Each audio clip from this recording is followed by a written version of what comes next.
This is what I'm doing today, peeling lemons. So these are beautiful Meyer lemons, and I peel them with a simple peeler, which is, this one is particularly very good because it peels very thin peels. So the key is to peel thin enough so you don't peel off this white stuff.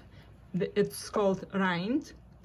It's between the lemon itself, lemon juice, and the lemon peel. This white rind or rind is very bitter. So when you peel like this, very thin, then the most flavorful lemon essence, lemon essential oils, and the flavor and the smell is in this peels.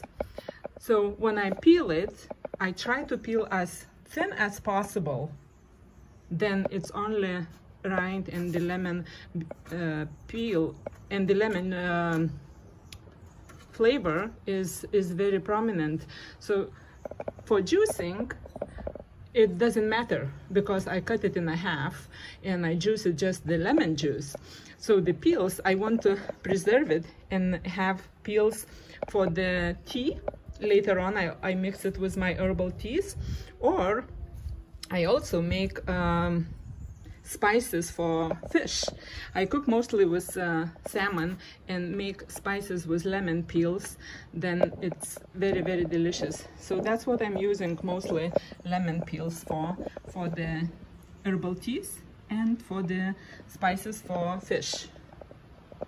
And it's very easy. And then you just lay out like that and dry it until they are dry. And here in Arizona, I won't even turn on the dehydrator. I'm just gonna leave it like that and it will dry itself off. And that's how I'm doing it.